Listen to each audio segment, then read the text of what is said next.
I can hardly believe that the twists and turns of my life could be the plot of a movie. For over 30 years, I thought I had a happy marriage and 3 beloved children. I started my business with a small service station, which has since grown into a convenience store. Although I'm not wealthy, I've managed to live comfortably. However, a few years ago, my world was turned upside down when my 28-year-old son was hospitalized. He is married with a spouse and 2 children and was recently diagnosed with kidney problems. My wife, Annabelle, whom I affectionately call Annie, and I were deeply concerned about our son's health.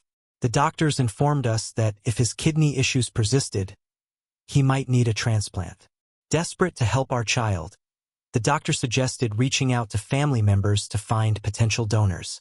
Without hesitation, I underwent laboratory testing to make sure I was compatible in case my son needed a transplant. I wanted to surprise the rest of the family with this news, but the test results showed that we were not compatible. Confused, I questioned the doctor about the reasons for this discrepancy, especially since it was my own flesh and blood. I confessed to the doctor that I had drunk several bottles of beer but made it clear that I did not smoke. Despite the doctor's discomfort, I expressed my dissatisfaction and concern. In the end, the doctor asked me to come to his office for further conversation.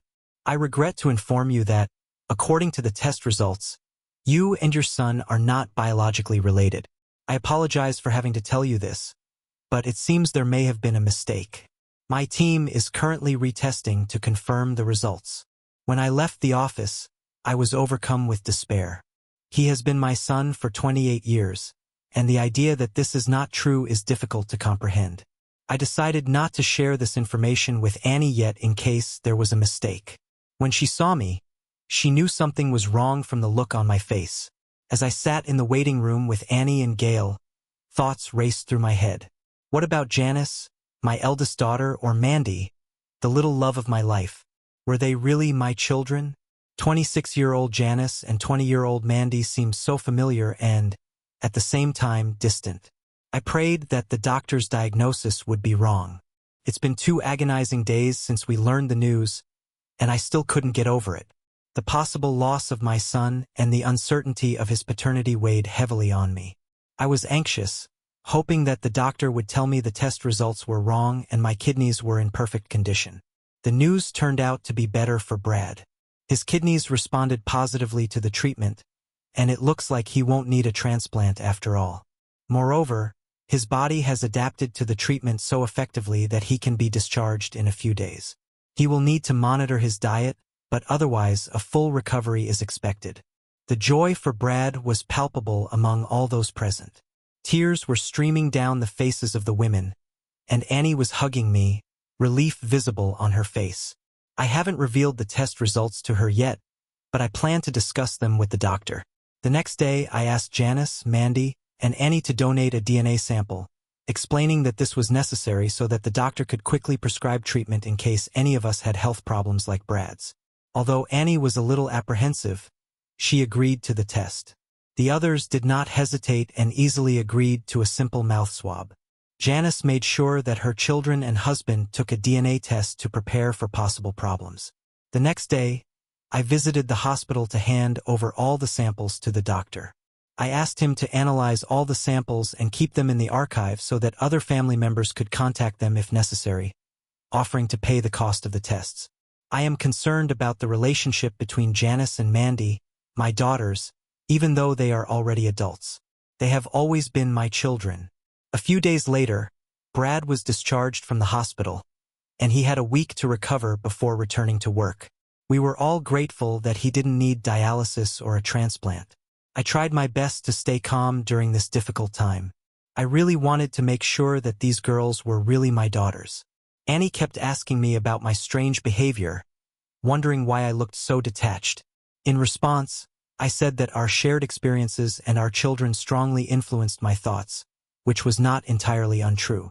One evening, when I returned from work, I found Annie sitting at her desk, tears streaming down her face as she sorted through some papers.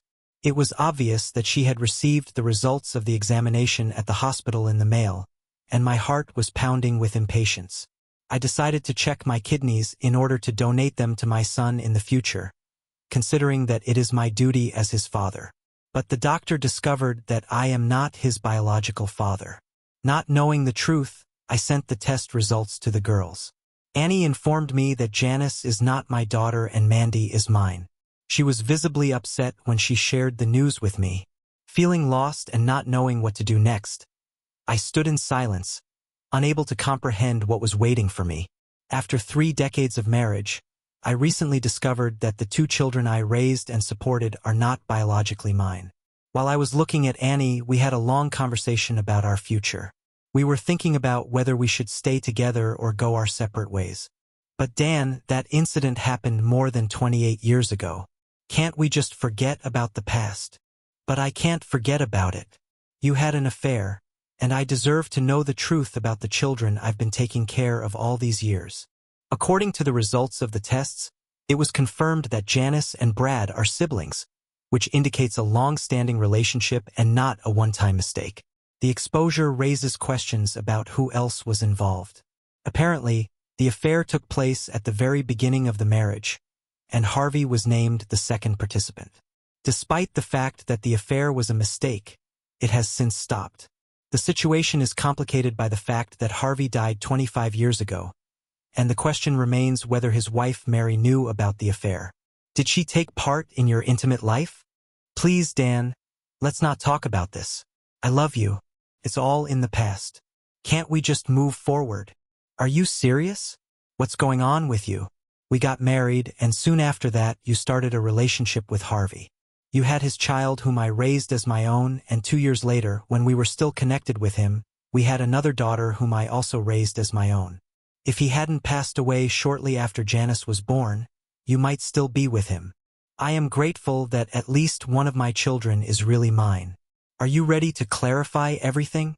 Annie burst into tears, but I couldn't be persuaded.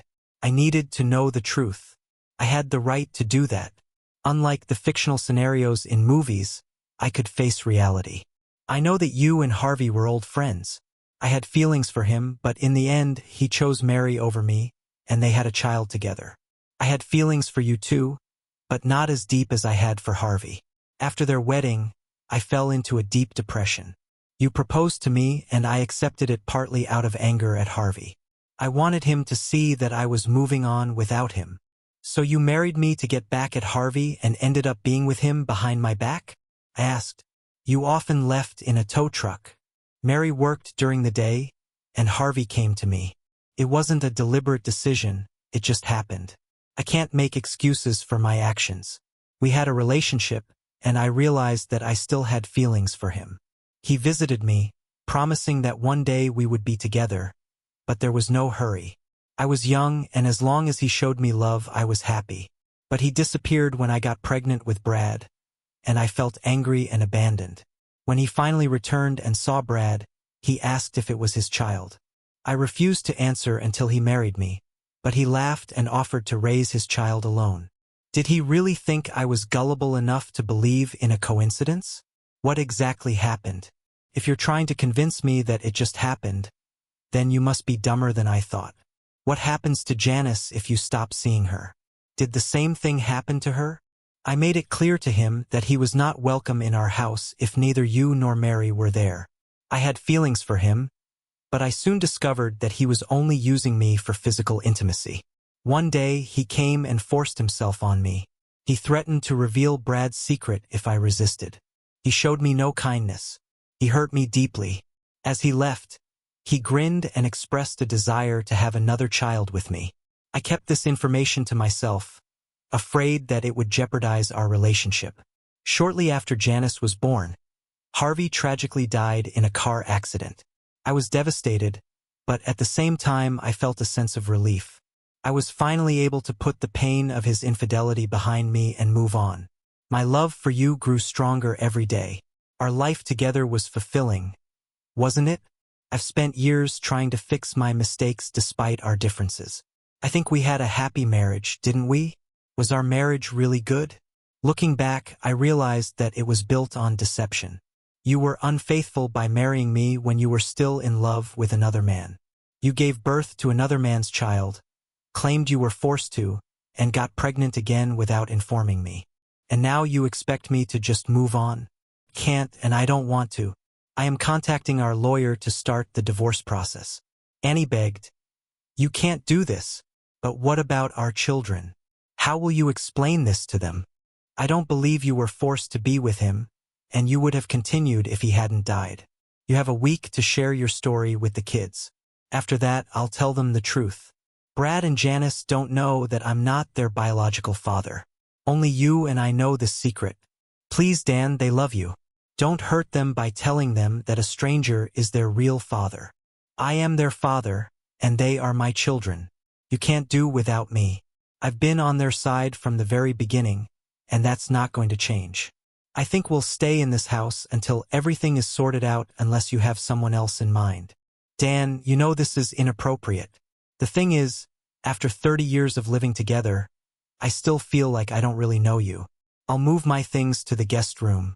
I can't keep living like this with you. Annie started crying when I got up from the table and began moving my things into the guest room. 2 days later, I got a call from the store and was informed that my wife's car flew over the fence and fell onto the embankment. In their opinion, she exceeded the speed limit and did not manage to turn in time. Unfortunately, she was pronounced dead at the scene. The sheriff asked me if my wife had any problems, to which I replied that as far as I knew, she did not.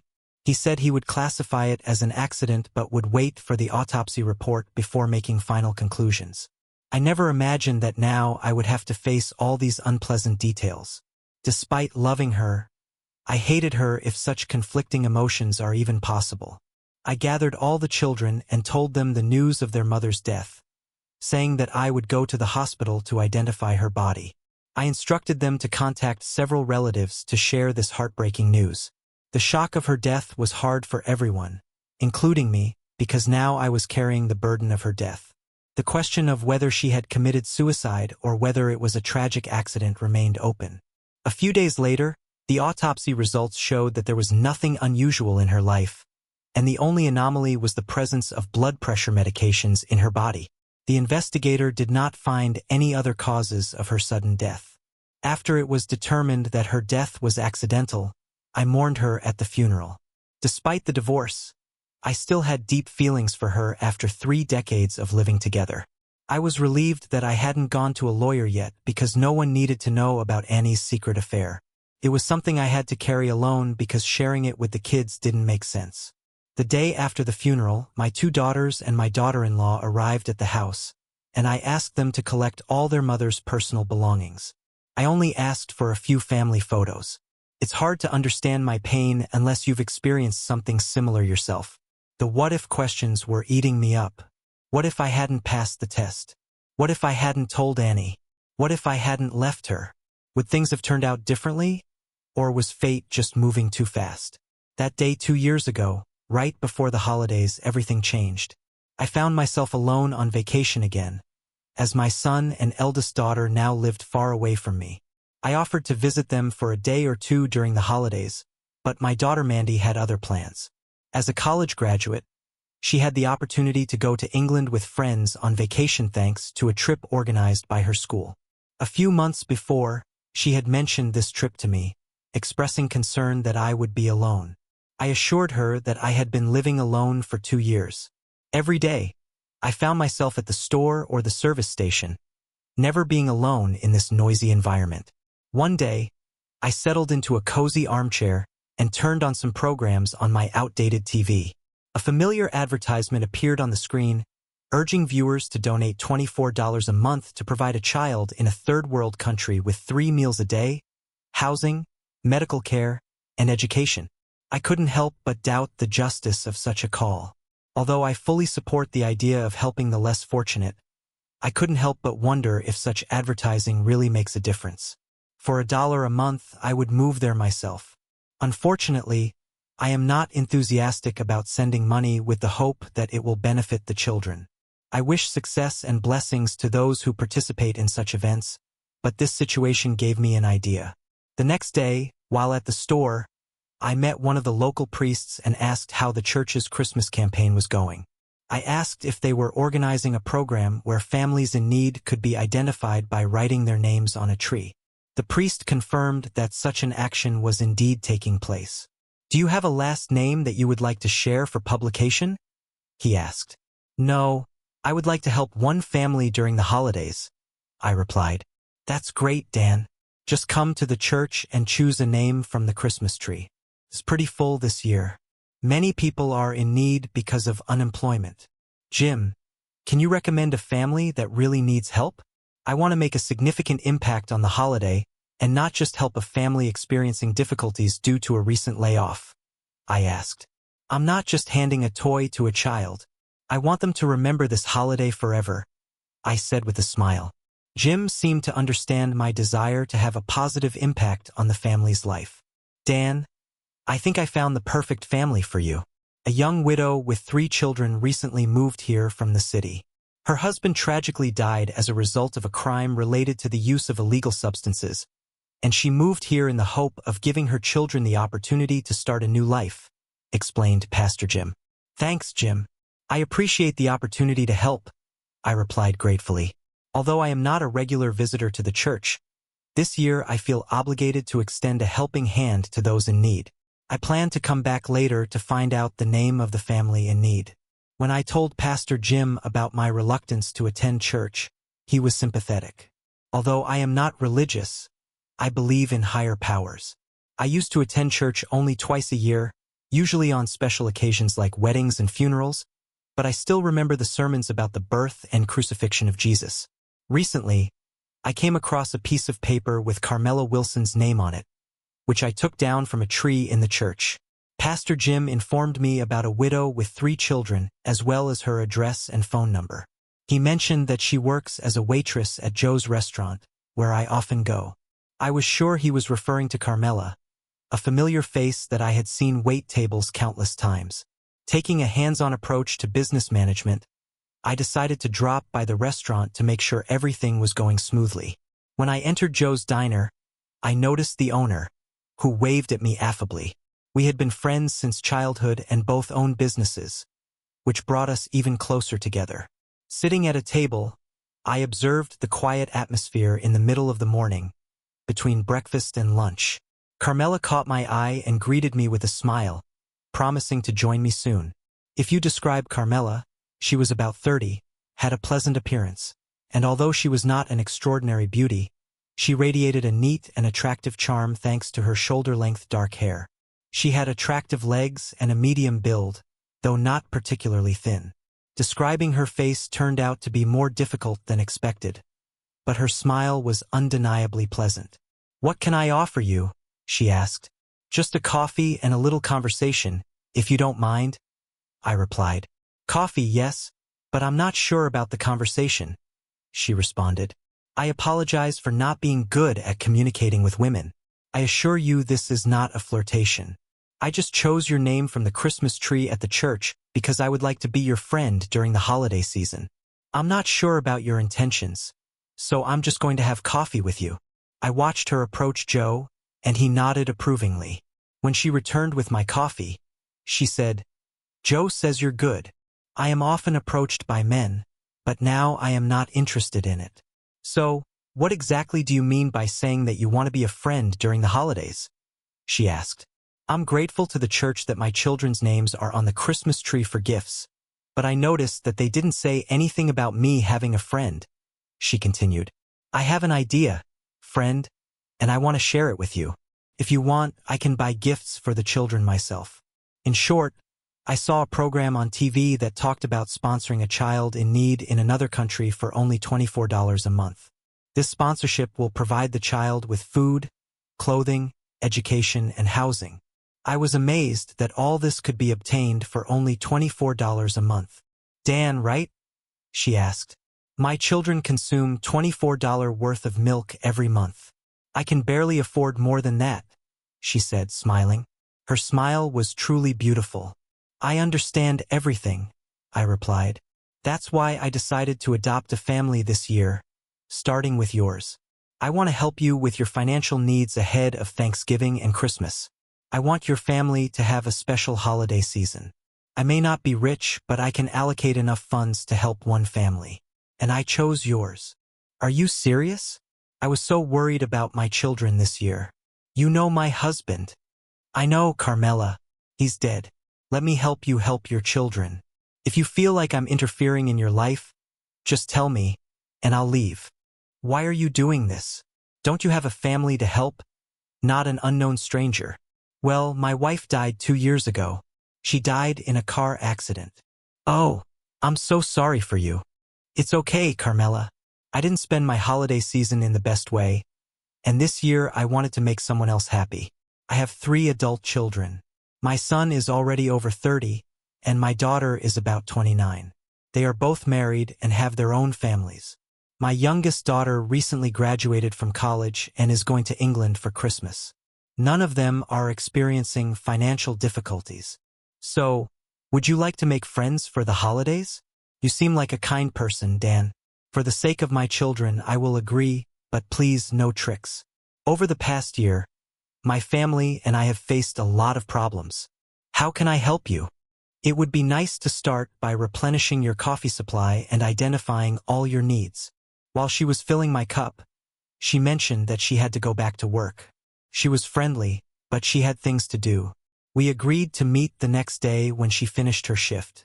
I offered to go out for dinner, but she expressed a desire to stay at home with the children.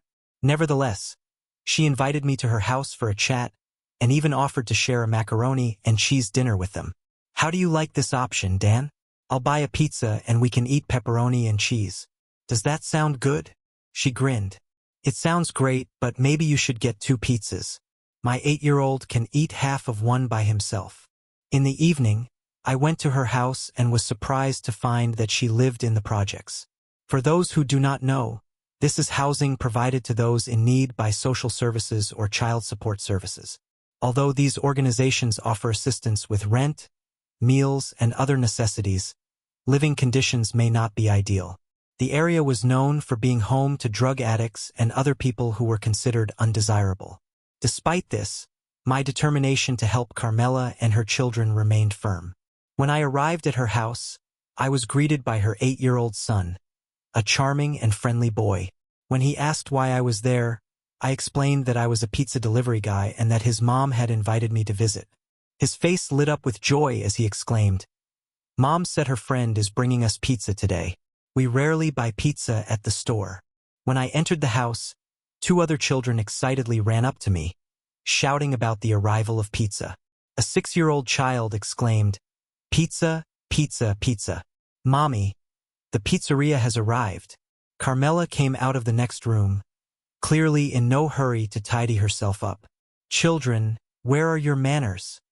she scolded. "I thought I taught you how to behave when we have guests." "I'm sorry, Mom.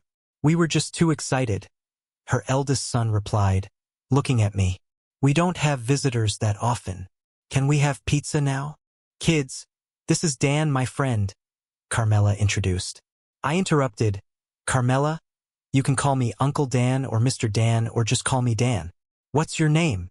The eldest spoke first, introducing himself as Mike, 8 years old. Then the second, Mark, aged 6, added, "This is my little sister, Molly." Molly replied confidently, "I know who I am. My name is Molly, and I'm 4 years old. I'm going to be 5 soon. I go to kindergarten, and I'm very smart." The little girl was incredibly kind and strikingly similar to her mother. When everyone gathered at the table to enjoy pizza, I couldn't help but notice the shabby furniture and the lack of things in the room. It was obvious that this family was experiencing financial difficulties. I only managed to catch a glimpse of their kitchen and living room, but it was enough to get an idea of their situation. Despite the outdated TV and poor image quality, the children enjoyed eating pizza and watching cartoons. When I offered to help, Carmela politely declined, insisting that she and her children were doing a great job with everything. This moment took me by surprise. I realized that this family, despite experiencing difficulties, intended to make the most of their circumstances. Although we eat well, my children are often jealous of what other children have, and I can't afford to buy it for them. Our TV has poor image quality, but I bought a basic cable channel so they would have something to watch. We buy used clothes, but my children are grateful for everything they get. They are wonderful children, but I hesitate to buy bicycles or any outdoor equipment because I'm afraid that they will be stolen. Dan, please think about it. Any gift will be highly appreciated by my children. I will do my best to help them in any way I can. Your children are behaving well. Mike, as the oldest, do you think you'd like to go to the new Harry Potter movie on Saturday? That would be great. Mom, can we go, please? I think so, but only if you all behave yourselves by the end of the week. Carmela, this also concerns you. Maybe we can grab a bite at McDonald's while we're out. Molly smiled and said, I love McDonald's. Do they really have Happy Meals and a playground? Okay, Molly. If you behave yourself for Mom's sake, we can go there on Saturday, Carmela said with a smile. The children were delighted, and Carmela was beaming. I was proud of myself for bringing them joy, which in turn brought happiness to me. On weekends, we began to regularly take the children to places where they could just have fun. During lunch at Joe's restaurant, I always sat in Carmela's section and began to leave generous tips, about $10 each time. Dan, you really shouldn't do this. All I want is for my children to be happy. That's all that matters to me. Are you sure you don't need the money? She asked. I chuckled. This is wrong, Dan. I mean, I'm definitely going to need the money. To be honest, I feel a little guilty. It seems to me that I'm indebted to you for all the help you have given my children. Maybe I could cook you a Thanksgiving dinner or something. I want to do something for you too. I'll talk to the kids now, find out what our plans are, and I'll call you back. Carmela, I like doing this for you because it brings me joy. I find satisfaction in helping those who seek to improve their situation. Please don't feel obligated to repay me in any way. Seeing happiness on the faces of your children is a sufficient reward for me. Besides, it gives me great pleasure to see her smile. I noticed that she felt a little uncomfortable, and she quickly looked away. When Mandy came home for the weekend, she asked if there was any news. I shared with her my attempts to help Carmela. Dad, do you think this is a wise decision? After all, you don't know this woman, do you? Dear, the support of other people and the joy on the faces of these children helped me find a new sense of purpose. I really feel satisfied with the work I'm doing. I was talking to Carmela recently, and I'd like you to meet with her and share your thoughts. I understand your concerns, Dad. Carmela and her children really live in a difficult area. That's why I want to help them overcome difficulties and rebuild their lives. Mandy, you will always be my precious daughter. You've turned into an amazing woman, and you don't seem to need my help so much anymore. I feel like I have to help someone else. How about inviting Carmela over so you can meet her and the kids and then share your thoughts with me? Sure, Dad, but I can't promise anything. I will be completely honest with you, without embellishment. Mandy looked a little worried. She was my rock and always had my back. I think she would have told me the truth. She was like me in many ways, and it was not in her nature to cheat. Last Saturday, I invited Carmela and the kids to my house. Despite the cool weather, I still decided to cook on the grill outside. While I was cooking, I asked Mandy to handle the grilling inside. Carmela arrived in her battered car, and all the children were securely strapped in. When she started to unfasten their seatbelts, Mandy looked at me and said, "Nice car, Daddy," meaning the opposite. I grinned and replied, "What makes you think I'm helping them? What would you say if she drove up in a new car?" "Dad, this is an amazing idea," she said with a smile. Mike and Mark came up to me excitedly. "Hello, Uncle Dan. Do you really live in this huge house?" I introduced the boys to Mandy while Carmela helped Molly out of the car.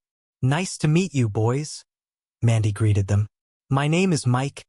I'm 8, and this is Mark, he's 6. And this baby is Molly, our little sister," Mike explained as Molly got out of the car. 4-year-old Molly came up to me, and I picked her up in my arms. Mandy was watching us closely. "Molly is like a little companion to me," I said. "She, like you, can stand up for her brothers." I grinned. "Carmela, this is Mandy, my youngest daughter, who brings me great pride and joy. As they exchanged greetings, I could almost see their thoughts working. Finally, Carmela smiled at Mandy and said, "I realize this is a little unusual. I understand that you have a lot of questions about me and my purpose here. I've been thinking about the same questions myself. Let's put them aside for now and just enjoy this day together. I will try to answer some of them. Your father, in my opinion, is a very kind man. Take me to the kitchen so we can cook together. Some men think that grilling is a complete meal because they cook meat, but we women know better." Mandy looked at me warmly. "I like her already, Daddy." They exchanged smiles. After that, we all headed into the house. The children were eager to explore the house, and I allowed them to do so on the condition that they stay away from the boxes and don't run around the streets. They enthusiastically went from room to room and then returned to tell their mother about their discoveries. When they asked to watch my big screen TV, I suggested that everyone go to the store together and choose some DVDs to watch. They readily agreed, with Molly asking if she could join them. Carmela intervened, suggesting that Molly stay to help her and Mandy cook, stating that the girls needed to stick together. Molly seemed to know what to do because she turned to me and said, "Uncle Dan, why don't you take the boys and go ahead? I need to help the girls cook." It was quite funny, coming from a 4-year-old child. I assured her that everything was fine and promised to rent a movie especially for her. As a result, I took The Little Mermaid for her, and she did not stop smiling during the viewing. She even invited Mandy and her mom to join her. She allowed the boys to watch too, but only so they wouldn't make any noise. It was funny watching her try to act like an adult. The girls decided that Thanksgiving would be celebrated at our house. Carmela and Mandy volunteered to cook, and I entertained the kids, which was very simple. Although my pool was closed for the winter, we had a jacuzzi that the children planned to enjoy in their bathing suits. After bathing, they sat down to watch movies on the big TV. When we had enough time to prepare, Mandy suggested that we contact Brad and Janice to let them know about our Thanksgiving plans. After Carmela and the kids left, I had a nice chat with Mandy. She mentioned Carmela and the children, emphasizing Carmela's kindness and work ethic. Mandy also informed me that anyone who wants to use the jacuzzi should remember to bring their bathing suits. Carmela shared with me the tragic story of her husband's murder, detailing the difficulties she had to go through. "Now I understand why you are eager to help her, especially given her dedication to the children. She is not making excuses for her life, and it is obvious that she is making sincere efforts to improve the situation. Dad, I believe she really cares about you. And why not? I support her and her family. I hope she appreciates me a little bit." "No, Dad. I mean caring in a deeper sense, maybe even love. Maybe she didn't say it, but we women can feel things like that." "Mandy, I think you might be right. I am very happy for her. This is the most joyful thing I've done since your mother died more than 2 years ago." Mandy correctly noted that I have deep feelings for Carmela and the children, although I do not know what these feelings can lead to. I admit their presence, and I was surprised to find out that others noticed it too. Besides, Brad and Janice called me separately. I tried to tell them that I had helped Carmela during the holidays and that I had learned the family's last name from the Christmas tree at the church. It seemed to me that I had successfully completed the story. I informed them that Carmela wanted to express her gratitude by helping with Thanksgiving dinner.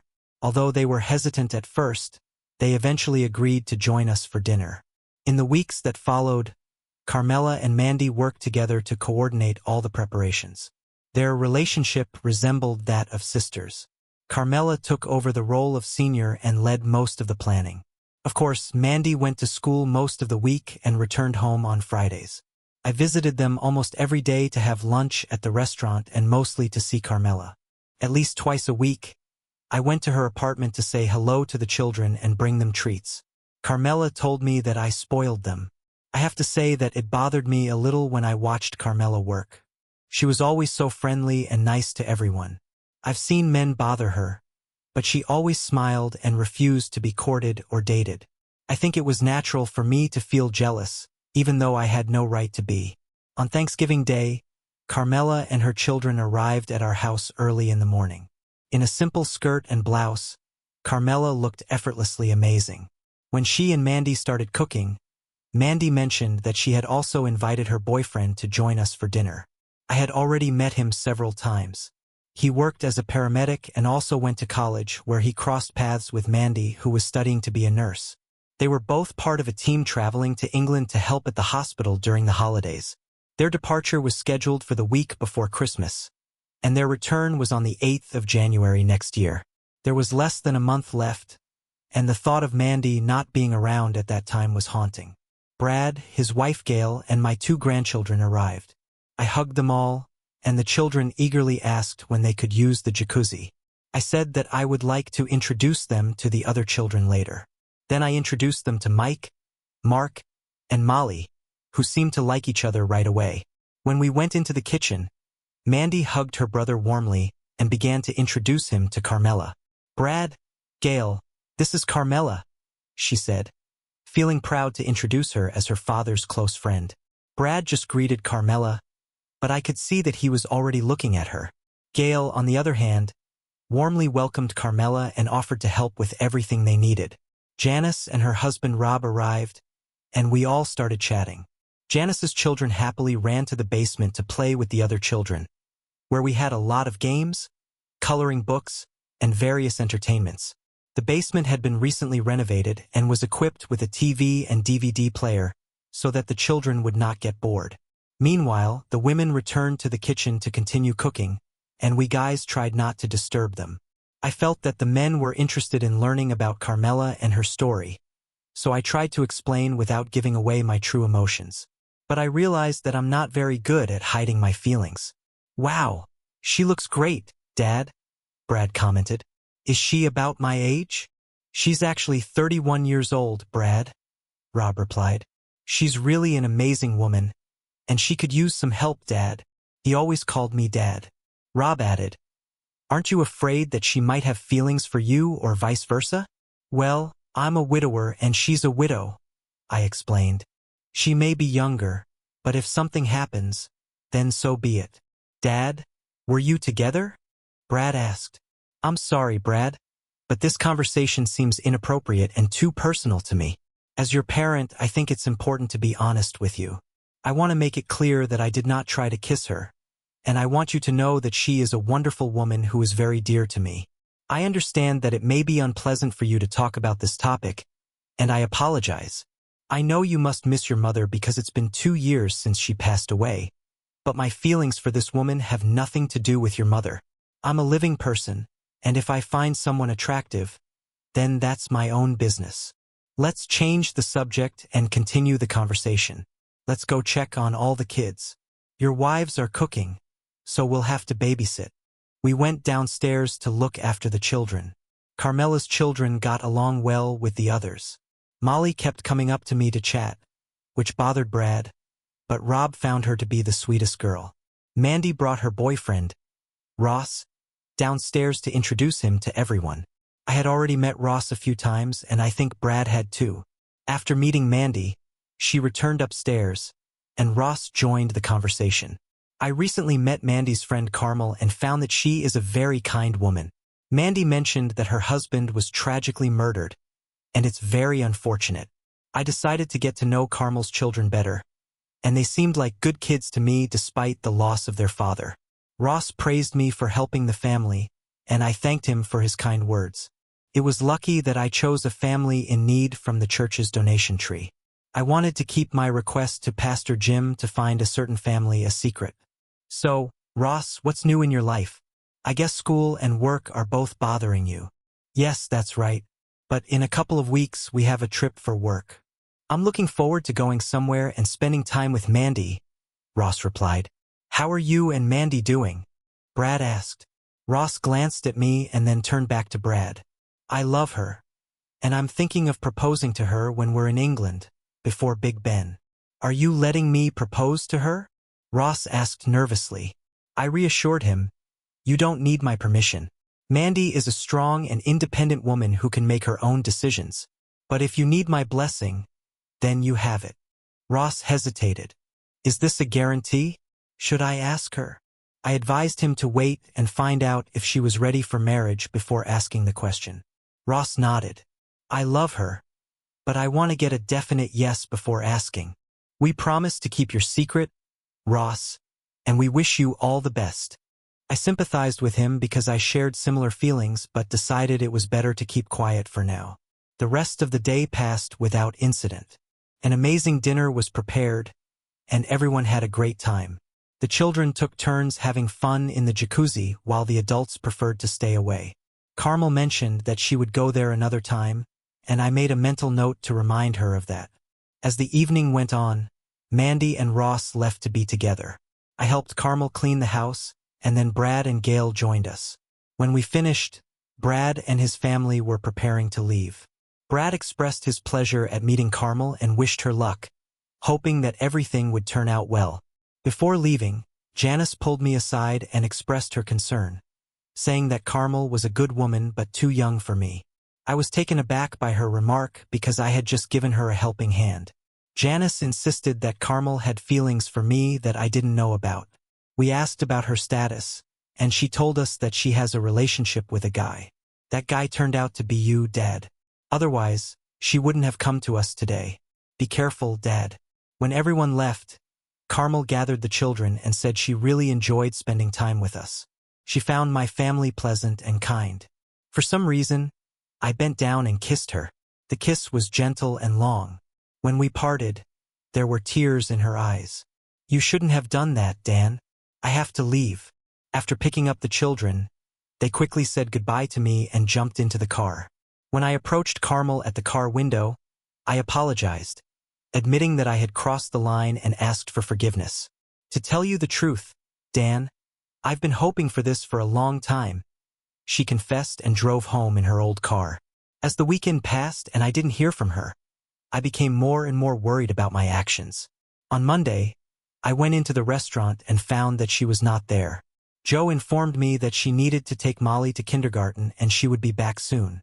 I planned to return home at lunch by stopping by the store, but my plans were disrupted when one of my employees got sick, and I had to take over. Realizing that I had gone too far, I tried to distance myself from Carmel as her vacation buddy, not her romantic partner. I had to respect our friendship. When I got home, Carmel called me. When I saw her name on the caller ID, I hesitantly answered. Dan, our apartment was broken into. When I returned home with the children, I found that our belongings had been stolen, including an old TV. We only have clothes left, she sobbed. Feeling lost, she called the police and wrote a statement. It was suspected that the thief was looking for things to sell for illegal substances. Despite the fact that we had nothing of value, everything we had was taken away. It hurt to hear her cry. I told Carmel to pack suitcases or bags of clothes for herself and the children, and I went to get them, promising to be there in 15 minutes. Don't worry, everything will be fine. Promise. It's all right, Carmel. I'm glad you called me, I said, comforting her. Now go pack your things. I'll be there soon. I quickly got in the car and drove to Carmel's house to pick her up and the kids. Molly was crying and expressing her fear, but I assured her that everything would be fine. I promised to take them all to my house. Carmel looked at me in surprise. I thought you were just going to take us to a motel for the night, she said. No, everyone's coming home with me, I said. Put all the things you have collected in your car. Take my car and the kids. I'll take yours with your things. Without hesitation, she followed my instructions. I talked to the police officer and informed him that they could contact her at my house. I gave him my phone number for further communication. The officer noted that it was unlikely they would be able to return any items to her, since she had not indicated anything of value that could be traced. The only thing the attackers did was severely damage the apartment. After expressing my gratitude to the officer, I climbed into Carmel's old car and tried to start it, but to no avail. With the help of the officer, I was able to start the car and drove home. When I got home, I found Carmel and the kids waiting for me on the porch, confused as to why they hadn't entered the house. Carmel explained that they had been waiting for me to arrive before going inside. I instructed the boys to help me unload my bags. Carmel told them to take their things to the bedroom with bunk beds. All of Molly's belongings were to be placed in the front bedroom opposite Mandy's room. The boys' stuff was on the upper level and the girls' stuff on the lower level. If they weren't sure, they could place them in the living room for Mom to decide, Carmel instructed. Molly, could you help the boys and make sure they do everything right? Molly liked to lead the boys. Dan, what are you up to? We can't stay here. What will your children think? Carmel asked. Carmel, you really need help today. Let's try to do things my way for a few days so we can work out a plan. You and Molly can stay in the front bedroom, and the boys can stay upstairs. Dan, the boys have school, Molly has kindergarten, and I have a job. How will this affect life here? You'll just have to leave a little earlier. I can also help by taking Molly or the boys to school. Please call them tomorrow and tell them that your house has been robbed and that you'll take the boys to school. Mention my name so that I can take care of them and pick them up. It's going to be okay, Carmel, I assure you. Dan, you are very dear to me. I have strong feelings for you. Your children know about it, and I want you to know too. Have you discussed this with them? I asked. No, women feel it without warning, but men may not understand. I can't speak for your son, Brad, but Mandy, Janice, and Gail know. I can't hide my feelings. They are always in plain sight. I will worry about my children even though you have enough worries as it is. And anyway, I don't regret kissing you. I just wanted you to know. Upstairs, I checked on the boys and made sure their drawers were empty. Carmel helped them choose their clothes. Meanwhile, Molly and I went downstairs to empty the drawers in her room. I was grateful that my late wife's things had been put away. The task was made easier by the fact that everyone came into the room with Molly and me. Molly asked her mother if she could keep her things in the drawers. I took the boys, and we went in search of dinner while Carmel put her things away. The boys and I cooked hot dogs and macaroni and cheese. As soon as everything was ready, we sat down at the table and started chatting over food. Carmel asked about the rules of conduct in the house, to which I replied that we would create them as we went along. We informed the children that they needed permission to do anything until the rules were set. They were told that an invitation was required to enter my room or office. Access to the pool was strictly prohibited despite its closure. They were still children, and we emphasized the danger of drowning. Going to the jacuzzi required permission from Mom or me, and it shouldn't become a regular occurrence. Watching TV also required our permission. It was their job to keep their room tidy, although Carmel couldn't help but chuckle at the memory of the boys' not-so-tidy habits. At least the rules were set. I looked at the boys and Molly, who was always smiling at me. Children, this is your new home. Feel free to be kids and have fun, but always remember to ask your mom's permission if you're not sure about something. I reminded them. But, Uncle Dan, what if we get hungry? Mike asked. Just eat. That's what I do when I'm hungry. Tomorrow, my mom and I will buy you snacks. You will always have food. Just remember that your mom is in charge when it comes to food.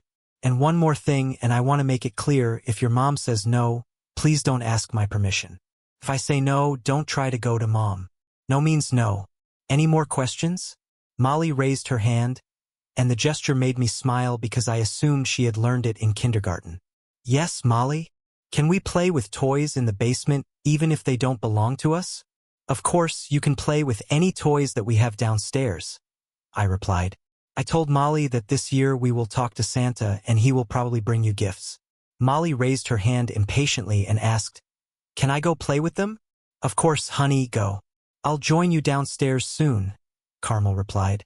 Molly got up quickly and headed down the stairs, followed by the boys. As they were walking down the stairs, one of the boys called out, Uncle Dan, can we watch TV? I just shouted back, Sure, go ahead. Carmel came up to me and hugged me tenderly, tears glistening in her eyes. She whispered, I don't know how I would have coped without you. Wiping away her tears, she pulled away and we didn't hug anymore. I realized that I needed to say something comforting but not too serious or joking. Taking her hands in mine, I assured her, I will always be by your side. Changing the subject, I suggested, Let's go see how the kids are doing. We went down to the basement to join the children, creating a sense of family. Memories of how Annie and I sat together and watched the children play came back to me. It was the right place. When it got late, Carmel told the children to take a bath and get ready for bed. Since the spacious house had 3 bathrooms, she directed the boys to the bathroom upstairs while Molly was allowed to use the main bathroom on the ground floor. Carmel, this is your home now. Molly, of course you can use the large bathroom and shower, I assured her. If necessary, I'll use the shower in the basement. Please feel free to make yourself at home, I told Carmel.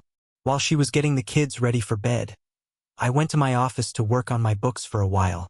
Looking up, I noticed Molly standing in the doorway in a small nightgown, obviously just out of the shower.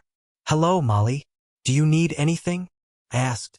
She replied, I want to kiss you goodnight, but Mom said I can't enter your office until you let me.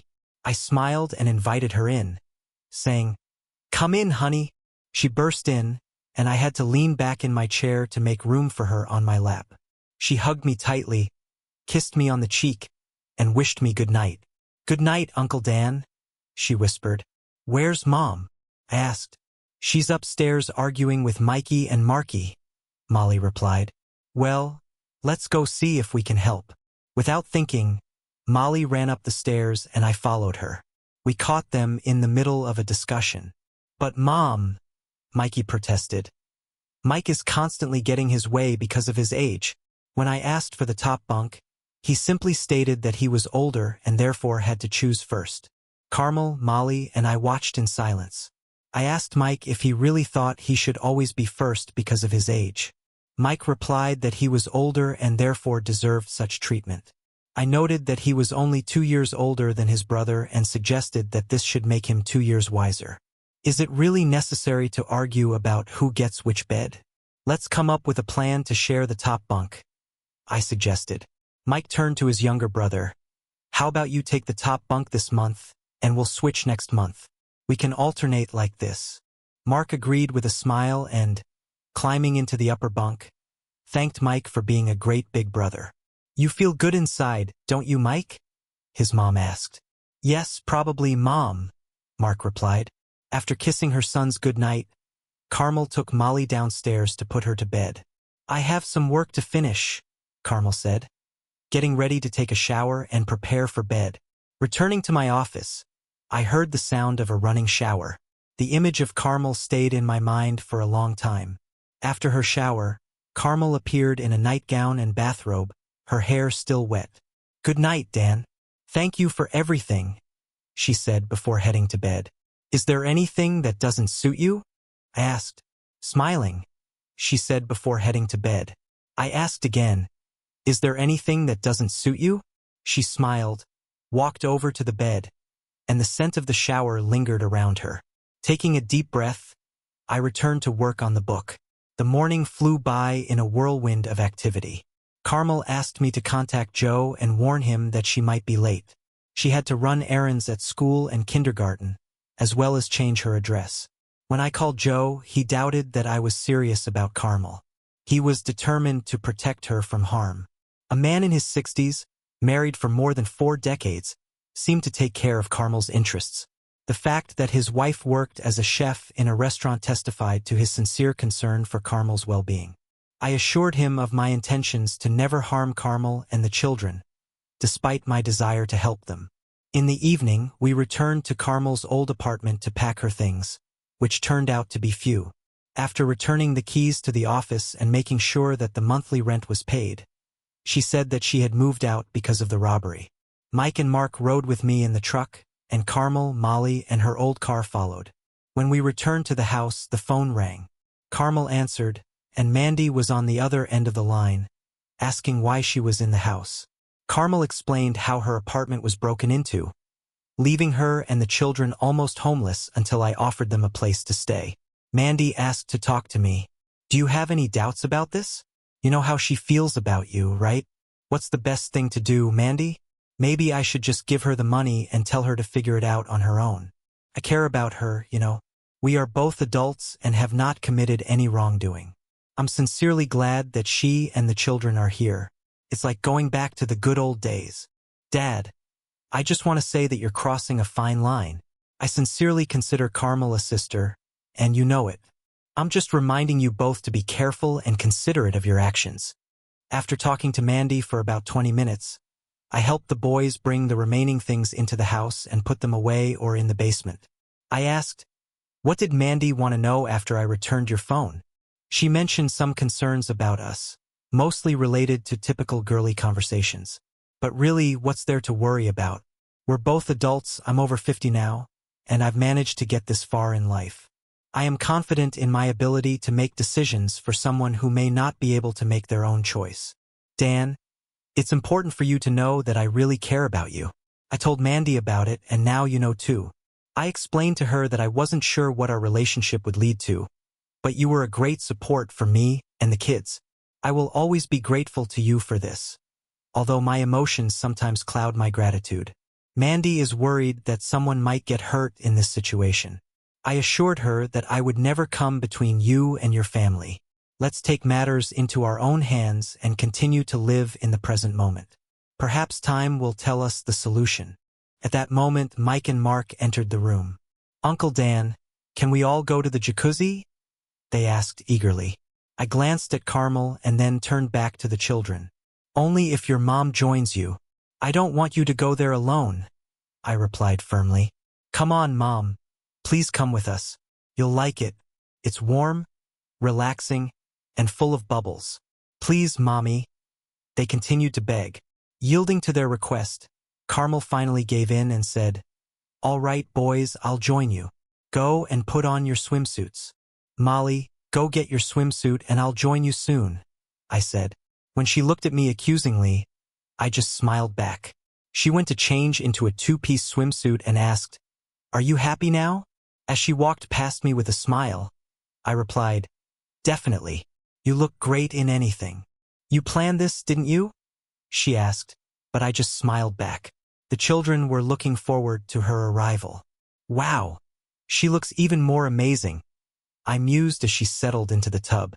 This woman really has everything. After a while, I handed Carmel her drink. She giggled and remarked, "The water is just amazing.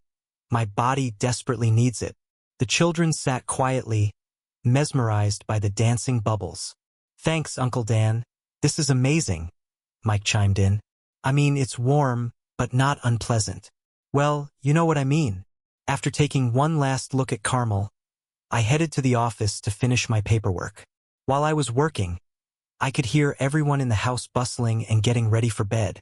Soon, I saw Molly peeking into my office, her smile lighting up her face as she waited for my permission to enter. It was impossible to resist her charm, much like her mother. Molly came in, climbed onto my lap, kissed me, hugged me, and tenderly wished me a good night. "See you in the morning, Uncle Dan," she said. I ran a hybrid gas station, a self-service store, and a grocery store. Although I was no longer doing car repairs, I had a tow truck for emergencies. Carmel came to me upset that her car wouldn't start again. Annoyed by the constant problems with her car, I quickly sent a tow truck to pick her up from the diner. Upon arrival, I noticed two men who offered to help her with the battery and were clearly trying to flirt with her. Carmel later informed me that she had rejected their advances. I had to pick her up when the tow truck pulled up. The two guys with her retreated, looking at Carmel. I thanked them for helping my fiancé but assured them I would handle everything myself. This seemed to bother them and they hurried away. I hooked Carmel's old car up to the tow truck, and she climbed in. Since the truck was elevated, I couldn't help but notice her long legs. Once inside, she slowly adjusted her dress. "Thanks for coming, Dan," she said. "I promised I would always be there for you, and I'm doing it," I replied. When someone else offers to help you, I have conflicting feelings. On the one hand, I want others to see how wonderful you are, but on the other hand, it bothers me when people show interest in you. "I didn't mean anything bad, Dan." "I know," she answered. "Besides, I have no complaints against you. Do you remember how you introduced me to those guys as your fiancé? Why did you say that instead of answering?" I just walked away and headed for the dump. "What are we doing here, Dan?" she asked, looking at the old car. "I'll give you a couple $100 for this pile of junk. You've already suffered enough with it. Take out your personal belongings and put everything in this garbage bag. We'll figure it out later." She shrugged her shoulders. We'll talk later, I replied. We need to hurry to get the kids on time. She quickly packed all her personal belongings into the truck, including shoes and children's toys. They signed a contract of sale and received $300 for the car. We took Molly's car seat and drove home. I opened the garage door and told Carmel she could drive my old car. It was only 8,000 miles in and 4 years old. I bought it with the money I got from Annie's car insurance after the accident. Needless to say, her car was wrecked. I usually drove a truck, so the car was rarely used. She put Molly's car seat in the car and went to get the kids. When I returned, I informed the children that they had a new car that was significantly superior to their mother's old one. I urged Carmel to get behind the wheel, arguing that they needed something better, and this was a good car. I also offered to leave the car in my name and keep paying for insurance to save money. Carmel expressed concern about their relationship and asked what would happen if they broke up or if she left. Oh no, I was just thinking about what I would do with the car if you decided to kick us out, she said. Oh, Carmel, I didn't want you to think I was leaving. I'm sorry, I said. It's unbelievable that our first fight was over this silly car. Carmel, I swear I will always provide you with a car. If you want, I can even put it in writing. I was just worried about your safety in that old car. I want you to be safe and stay by my side. I was shocked when she came up to me and kissed me. Molly noticed, looking at her brothers and announcing, Mom just kissed Uncle Dan. Carmel explained to the children that it was a thank you for letting them take my car. She clarified that the car now belonged to her, not Uncle Dan, since he gave it to her. Then, Carmel surprised everyone by giving Uncle Dan another quick kiss. Okay, it's time to get ready for dinner, I announced. Are you cooking? Or are we all going to McDonald's in Mom's new car? McDonald's was chosen by unanimous decision, and everyone shouted in agreement. On Friday, I ended up at the store while Carmel was busy with work. Suddenly, my children Brad, Janice, and Mandy came up to me. Daddy, we need to talk to you. Can we go to your house for a while? Their words were more of a demand than a request. Of course, let's go home. I'll be there soon. Just let me in, I replied calmly. I had a feeling that I knew what the conversation was going to be about, and I was ready for what awaited me when I arrived home. Entering the house, I found my 3 children gathered in the living room. It seemed Brad would be the one to talk about Carmel and her children. Brad, it took you 2 hours to come here for this conversation? I can only imagine why, I said, feeling annoyed. What did Carmel do to make you dislike her so much? Brad quickly explained, It's not that I don't like her, Dad. It's just that one moment you're helping her, and the next, I noticed your car wasn't there anymore and figured you'd given it to Carmel. As your children, I consider it my duty to explain what's bothering me. Mandy stood up confidently, shaking her head at Brad's accusations. This is nonsense. You may believe it, but I know Carmel better than you do. She would never betray Dad like that. I really think she loves him, and the feeling is mutual. My main task is to support Dad and Carmel, not listen to your doubts, Brad. If you weren't my son, I would have knocked you off your chair. Let's talk about how Carmel got into the house. What do you think I should have done, Brad? Give her money? Or maybe I should just avoid her and make it clear that her problems are her own business. Dad, are you saying that you've never been with Carmel? Janice asked. No, Carmel and I haven't been intimate, at least not yet, I replied. And anyway, it's none of your business what we do. But now I'm thinking about making an offer to Carmel, I said. What? Brad exclaimed. Dad, you barely know this woman. She has a lot of baggage, plus 3 children. Dad, I have to be on Brad's side in this matter, Janice added. Carmel is closer to my age. Isn't she too young for you? Look, we're all grown up now. The 3 of you have practically grown up. I found the woman I love. I have a spacious house that I'm ready to share with a beautiful woman and her 3 children. Why are you so against it? I asked. Okay, Dad, imagine this scenario. You and this woman love each other and want to be together. She has 3 small children. Do you really want to start over and raise 3 more children? Brad challenged. I love these kids. I enjoy playing with them the way we used to play, Brad. Molly hugs me and sits on my lap just like my girls did when they were little. These are wonderful children, and I believe I can have a positive impact on their lives. Dad, you're too optimistic. These children are not yours. They are not your biological relatives. Can you imagine how you will take care of and raise these children for the next 20 years? Janice questioned. What do you think about this, Janice? I asked. Dad, I'm not sure. I love you, and you will always be my father. But can you handle raising someone else's child? Janice responded. Let me put it another way. If I weren't your father, would you love me all your life? You've known this for as long as you can remember. Do you see me as your father or someone else in this role? This is a bit of a hypothetical question, but considering that you supported me financially and raised me, I would consider you my real father, Janice said. As for the upbringing of Carmel's children, this is a separate issue. I'll be right back. I want to share something important with you. I went back and collected all the DNA test results that were done for us. When I returned, I tried to explain some of this to the children. My mom and I kept some secrets from you, and we had no intention of revealing what I was going to show you. It might be a mistake to show you this now, but the situation with Carmel's children has become insurmountable. I cherish these children very much and think I could be a good father to them. I handed each of them copies of their and my DNA results. Dad, what is this? Janice asked. These are the results of Brad's and your DNA test, I explained. It shows that you are both siblings. You have the same biological parents. And here are Mandy's results, with some differences in the marked blocks. This suggests that you and Brad most likely have only one parent in common. Upon hearing this, Mandy burst into tears. I'm sorry, Mandy, but here's my DNA. I am not the biological father of either Brad or Janice, I said firmly. There was stunned silence in the room as everyone took in the shocking revelation. It's impossible. You've always been my father, Brad exclaimed in disbelief. Is that why you asked me about my father, Dad? Janice said. Now I know the truth. You are my father no matter what the tests say, she said defiantly.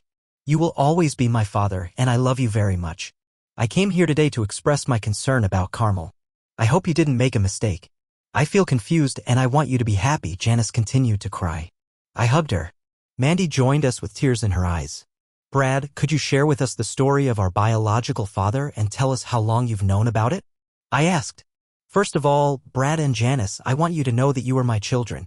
Since I found out about it, nothing has changed except what you now know. You are my son and Janice is my daughter. Family is not only about blood, it's about love and compassion.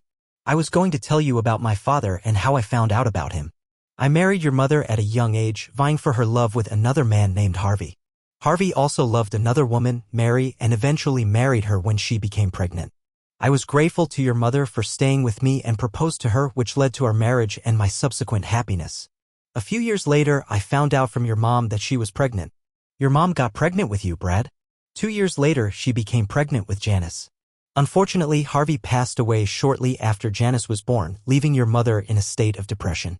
After the DNA analysis, she confessed to me that you two were Harvey's children, and I was shocked and didn't know what to do. We decided to take a break for about a month to think about everything. Annie and I talked, and after that, your mom turned into the perfect wife a man could count on.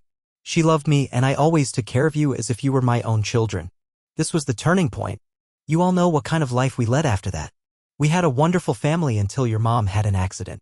Dad, why did you agree to take the test and donate a kidney to me if you weren't my biological father?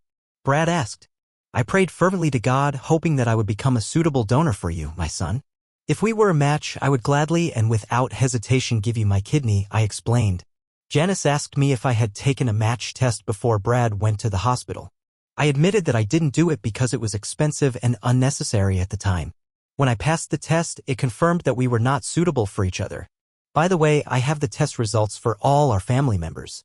Brad and Gail are the biological parents of their children, and Janice and Rob are the parents of their own children. To let you know, there is no need to share the details of our conversation. Your mother was a loving wife and mother. Let's leave it as it is. I'm sorry, Dad. I'm ashamed of my actions. Upon hearing this, my son started crying. I haven't seen him this emotional since his mother's funeral. Brad, I understand that in times like these, people usually worry about their inheritance. It's not ideal, but that's the reality of life. I think you and Janice are probably more worried about your inheritance than about Carmel and my well-being. I realized this when I noticed that Brad and Janice were looking at the floor. Rest assured, all three of you will always be included in my will. I have made sure that each of you gets a fair share. I wanted to express my disappointment that you didn't show compassion to Carmel and her children, I told Janice, tears still streaming down her face. The possibility that she wasn't my daughter seemed to overshadow all thoughts of inheritance. Janice snuggled up to me, insisting that she didn't believe the test results and that I was her father and always would be. I hugged her tightly, comforting her as best I could. Just as I started hugging Mandy, Carmel's car pulled up. I won't tell Carmel unless you want her to know why we're all here, I said. When Carmel entered the room, she greeted everyone in a friendly manner. What brings everyone here? She asked. After thinking about it, Mandy replied, today is my last day off, so we all decided to go out for dinner. Carmel's face lit up with the idea. Oh, that would be great. Just give me a minute to change my clothes. Kids, why don't you chat with Mandy, Janice, and Brad while I get ready, she suggested. Molly walked over to Brad, who was already sitting down, and hugged him warmly. Hi, Brad, she greeted him. I like you, Brad said, looking at me. He seemed to understand what I was talking about. Mike walked up to Janice and asked, did you bring your children so that we could all play together and practice sharing toys better? No, honey, they're at home. Maybe you'll come visit them after Christmas. Can I, Uncle Dan, please? Mike asked eagerly. I've never been to their house. We'll see, Mike, I replied. Christmas is still a couple of weeks away, I added. Mandy asked Mark about the latest developments. We recently bought a new car, Mom said, and kissed Uncle Dan.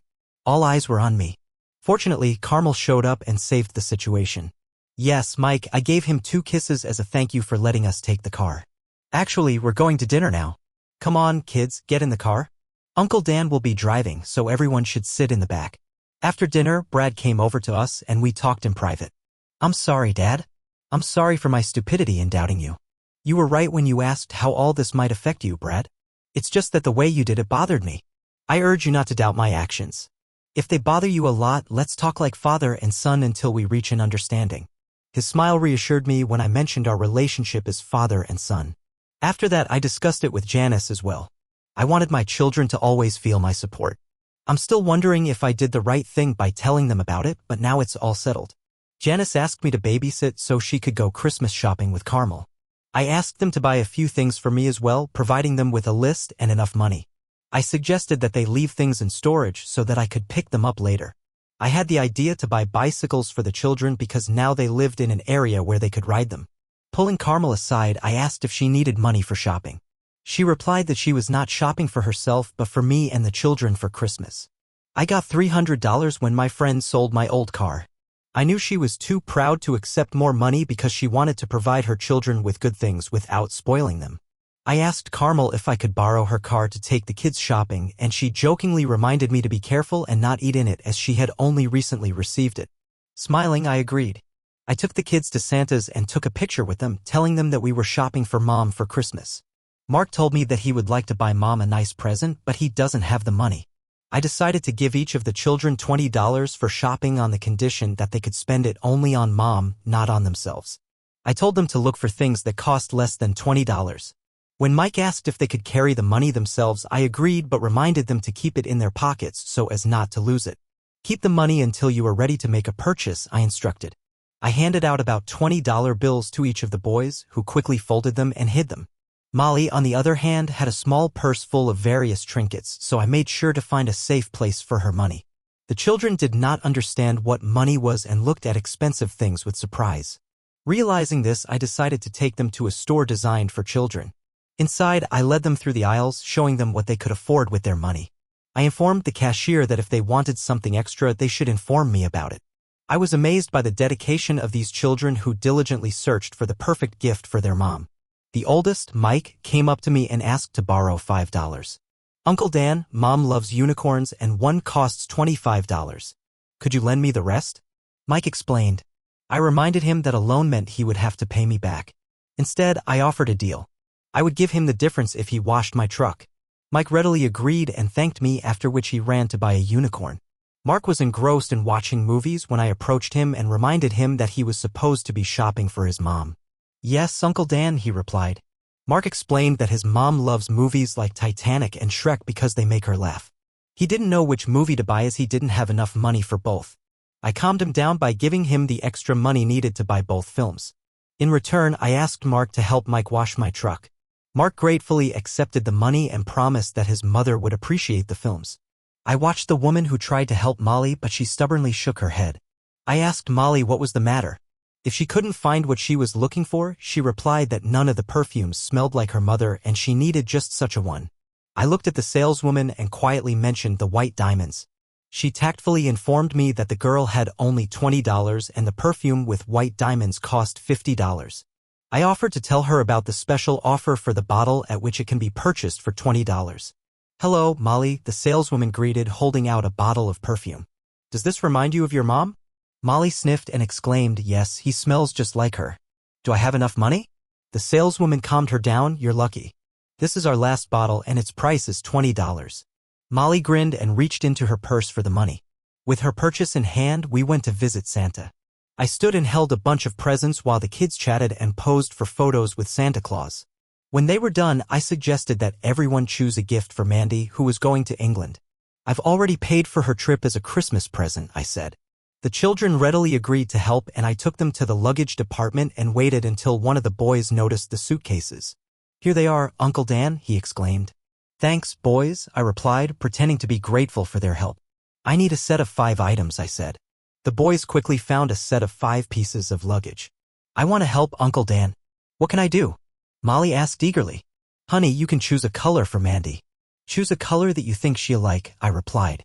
Molly walked over to the set, which was bright pink in color.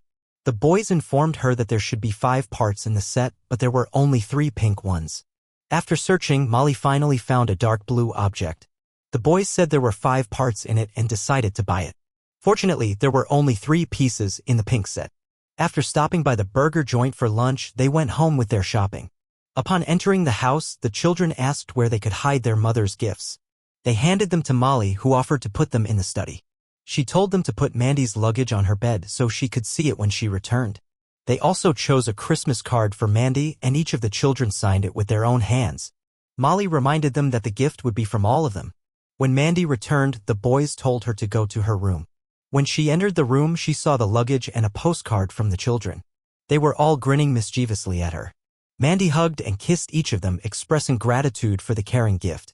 The following weeks passed quickly as we juggled work and the children's school assignments. We bought a Christmas tree and decorated it with decorations. For the first time in 3 years, I had a Christmas tree. The holiday season was truly magical when the children were around.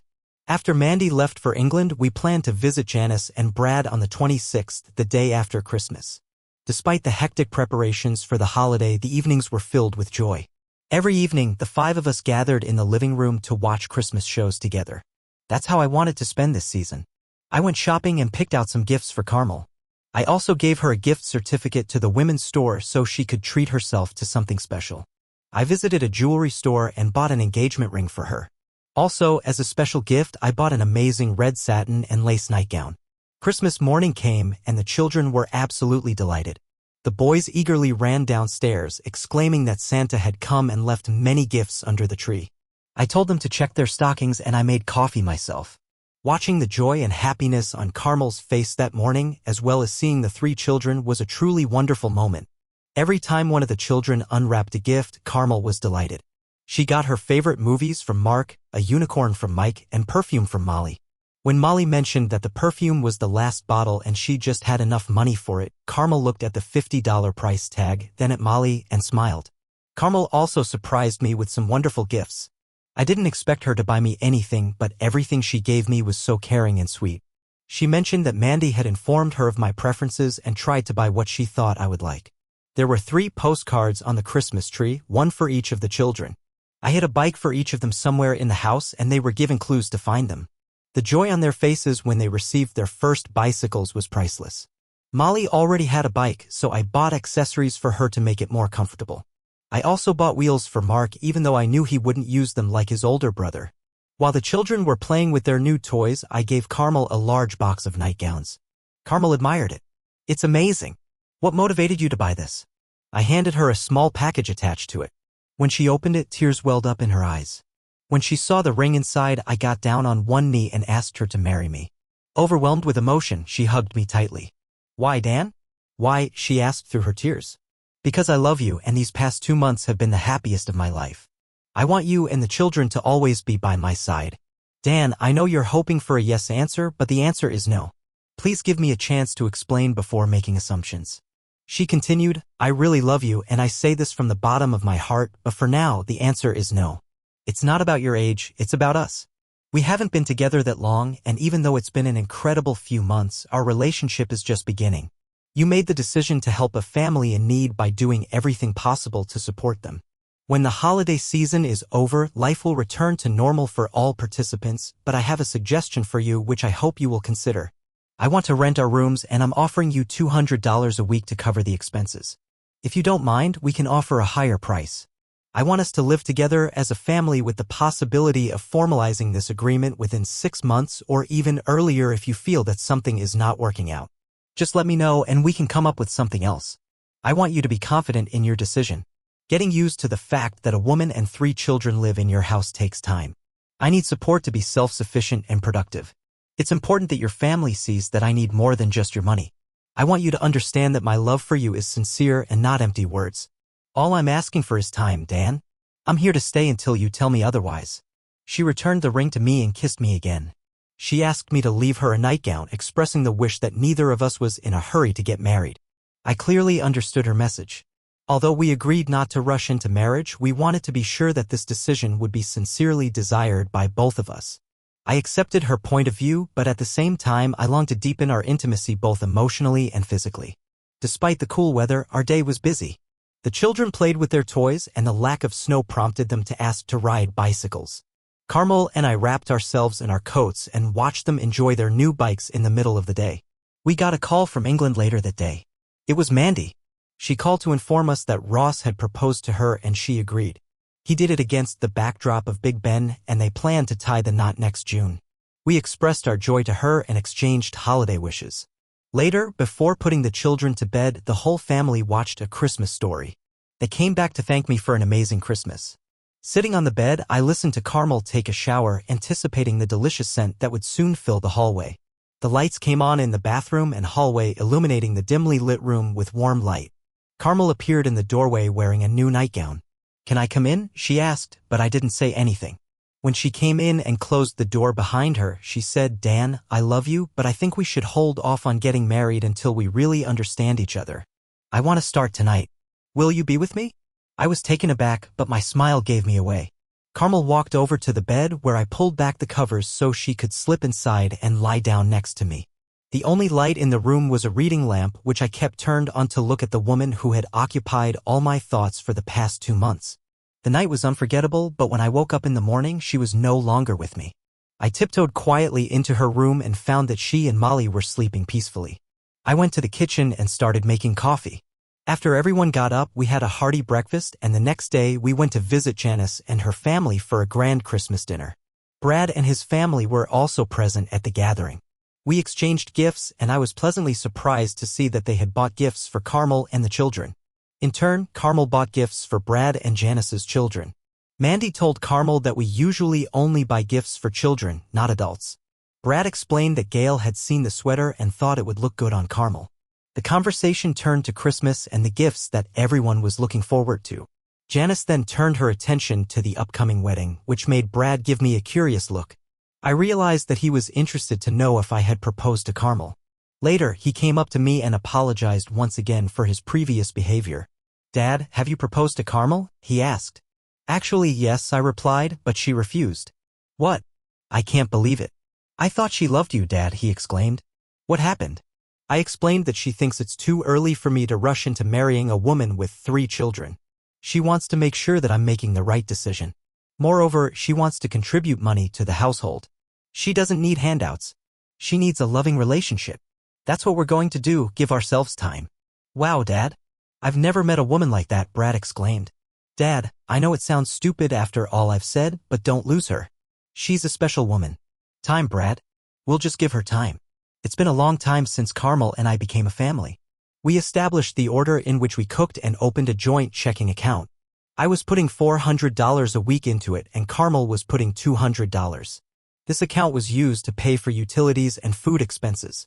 We agreed to discuss any major purchases before they were made, although this was not necessary yet. I often stopped by Joe's place during my lunch break, but I always left early so Carmel could join me for a few minutes. Our relationship was very similar to that of a married couple. We rarely quarreled and spent intimate moments as often as we could. I fondly remembered our first dip in the jacuzzi and was grateful for the effective filter we installed. Carmel has always been the best when it comes to closeness, perhaps due to the deep love I felt for her, which undoubtedly strengthened our bond. The only obstacle we faced was when Mandy stayed home on weekends and we needed her to look after the kids while we spent time together. Although Mandy likely noticed this, she never talked about it. As time passed, Mandy's wedding was approaching and she asked Carmel to be her bridesmaid. The gesture brought tears to Carmel's eyes and she said she had never felt such a connection with friends and family before. Initially, Mandy wanted Molly to become her flower girl but eventually chose one of her nieces for the role. The days leading up to the wedding were filled with chaos as Mandy had just graduated from college and was busy organizing the wedding, with her friend acting as a bridesmaid. Fortunately, the weather improved and I was able to open the pool to relax a little while Mandy and Carmel were busy preparing for the wedding. I found solace in watching the children play in the pool. It was a convenient distraction, allowing me to reflect on my relationship with Carmel. As the wedding day approached, I loved these children very much and felt their love for me in return. I had a plan to surprise Carmel at the wedding, but it took several gifts for it to come true. Carmel and I hadn't discussed the details of the wedding since Christmas, so I hoped everything would go smoothly on Mandy's wedding day. I wore a tuxedo because Brad and Rob were part of the wedding celebration. Janice and Gail also participated in the ceremony. Everyone was dressed to the highest standard. The wedding was about to begin and Carmel was going to be busy as a bridesmaid. I got some free time and eventually started talking to Carmel's kids. I invited them to sit with me when the wedding ceremony started. Mike, Mark, and Molly took seats in the front row, with Molly choosing to sit next to me. I reminded them to be quiet and enjoy the ceremony as I would have to leave for a while to walk Mandy down the aisle. I hoped they would listen to my words. As the rest of the family gathered for the wedding, music started playing and Ross, Brad, and Rob stood next to the priest at the entrance. Janice led them down the aisle.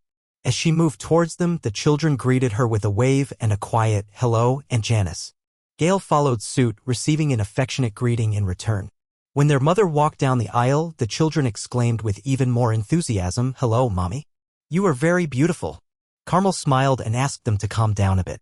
She was followed by a flower girl and a ring bearer, Janice and Rob's children. The children kept waving at them and both families were smiling. The music changed and Mandy walked down the aisle with me. Tears of joy flowed down our faces as we reached the entrance to the church.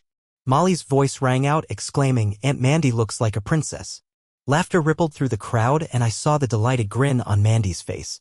It was the perfect compliment. Taking a step back, I sat down and looked up to see my family looking at me with love and support. At the ceremony, I was surrounded by the most important people in my life: Janice, my daughter, Gail, my sister-in-law, whom I cherished as my own, and my beloved Carmel, who held a special place in my heart. Looking around, I saw my baby girl exchanging vows with her future husband, standing next to my son, Brad, and my son-in-law, Rob. My two grandchildren, who were a ring bearer and a flower girl, attended the ceremony. My other two grandchildren sat with their grandparents, completing our loving family. At that moment, I felt truly blessed and grateful to have such a wonderful family. Each of them holds a special place in my heart. During the reception, the children stayed close to each other so that everyone could look after them. After we finished eating, the dancing started. As I was looking around the room, Carmel appeared and, taking my hand, invited me to dance. "I love you, Carmel," I whispered. "I love you too, Dan," she replied, surprising me. "Are you sure, Carmel? Is that what you really want?" I asked. Carmel assured me, "Yes, Dan. I really mean it," and she kissed me in front of everyone, a rare public display of affection for us. Usually, our kisses were private. The evening passed as usual and now it was time to throw the bouquet. All the unmarried women eagerly gathered around and Brad invited Carmel to join them since she wasn't married. Feeling a little awkward, Carmel headed for the dance floor. When the countdown reached 3, Mandy threw the bouquet directly at Carmel, causing some of the girls to playfully scream. After that, Mandy sat down and Ross took off her garter, eliciting applause from the men present. When Mandy's thigh was exposed, the single men were asked to take the garter and put it on the leg of the woman who caught the bouquet. Carmel was the one, no doubt. I was in the audience when Ross handed me the garter, apologizing that it belonged to his father-in-law. All eyes were on us, especially on Carmel, as I knelt down to put the garter on her leg. When I reached her hip, I stopped, taking out my wedding ring from my pocket. Already down on one knee, I asked, "Carmel, I've been waiting for this moment for another 6 months, surrounded by our loved ones. I have a question for you. Will you marry me?" There was silence in the room. Everyone was waiting for her answer. Suddenly, Molly came forward, looking at her mother with tear-stained eyes, urging her to say yes. Overwhelmed with emotion, Carmel confessed her love and willingness to spend her whole life with me. The audience burst into wild applause when Carmel accepted the offer. Mandy and Carmel hugged, tears streaming down their faces. It seemed that not a single eye in the hall remained dry. When I approached them, I realized that my own eyes were filled with emotions, and I bent down to kiss my future wife. We are happily married. Carmel left her job at Joe's Diner to help run the gas station and the store. Her presence was welcomed by everyone as she brought a sense of family to the work. Molly affectionately calls me Dad, and the boys sometimes switch from one name to another, perhaps to confuse their new friends. Reflecting on my life, I wonder how my family's life would have turned out if I had found out about Harvey many years ago. I also think about what would have happened to my family if Annie hadn't tragically died in that accident. Life is a delicate thing, and one mistake at the very beginning can change the course of the future indefinitely.